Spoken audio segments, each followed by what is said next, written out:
നമസ്കാരം. റാഫ്റ്റോക്ക് ഫുട്ബോളിലേക്ക് അവർക്കും സ്വന്തം. ആന്റണി ഗോർഡൻ FC ബാഴ്സലോണയിൽ ഒഫീഷ്യലായി ഇക്കാര്യം ബാഴ്സലോണ അറിയിച്ചിരിക്കുകയാണ്.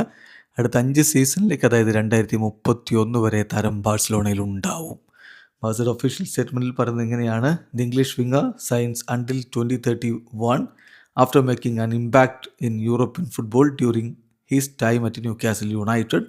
ബാഴ്സലോണയും ന്യൂ കാസിൽ യുണൈറ്റഡും തമ്മിൽ ആന്റണി ഗോർഡൻ്റെ കാര്യത്തിലൊരു അഗ്രിമെൻറ്റിലേക്ക് എത്തിയിരിക്കുന്നു.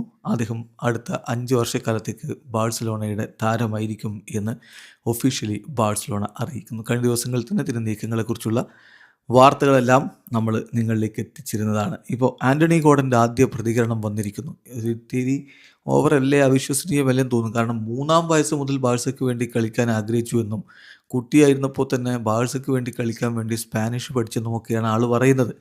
3 വയസ്സെന്നൊക്കെ പറയുമ്പോൾ അന്ന് ഓർത്താൽ മതി, അന്ന് എങ്ങനെ ഈ ബാഴ്സ അവിടെ കളിക്കണം എന്നൊക്കെ ചിന്തിച്ചു എന്നുള്ളത് അദ്ദേഹത്തിന് മാത്രമേ അറിയൂ. എന്തായാലും ആന്റണി ഗോർഡൻ പറയുന്നു: I wanted to play for Barcelona since I was 3 years old. 3 വയസ്സുള്ളപ്പോൾ മുതൽ ഞാൻ ബാഴ്സയ്ക്ക് വേണ്ടി കളിക്കുന്നതിനെക്കുറിച്ച് ആഗ്രഹിച്ചതാണ്, അതിനുവേണ്ടി ചിന്തിച്ചതാണ്. ഞാൻ സ്പാനിഷ് സംസാരിക്കും, കാരണം കുഞ്ഞായിരുന്ന സമയത്ത് തന്നെ ഞാൻ വിശ്വസിച്ചിരുന്നു എനിക്ക് ബാഴ്സലോണയ്ക്ക് വേണ്ടി കളിക്കണം എന്നുള്ളത്.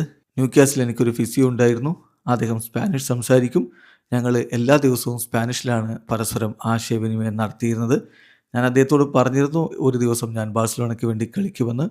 അതുകൊണ്ടാണ് ഞാൻ കുറച്ചെങ്കിലും സ്പാനിഷ് സംസാരിക്കുന്നത് എന്നുകൂടി അദ്ദേഹം പറഞ്ഞു. ഏതായാലും ആന്റണി ഗോർഡൻ്റെ ഈ ഒരു പ്രസ്താവന വളരെ ഇൻട്രസ്റ്റിംഗ് ആണ്. വീഡിയോ അവസാനിക്കുന്ന ഫുട്ബോൾ ലോകത്തെ കൂടുതൽ വിശേഷങ്ങളുമായി റഫ്ലക്സ് ഇടുക.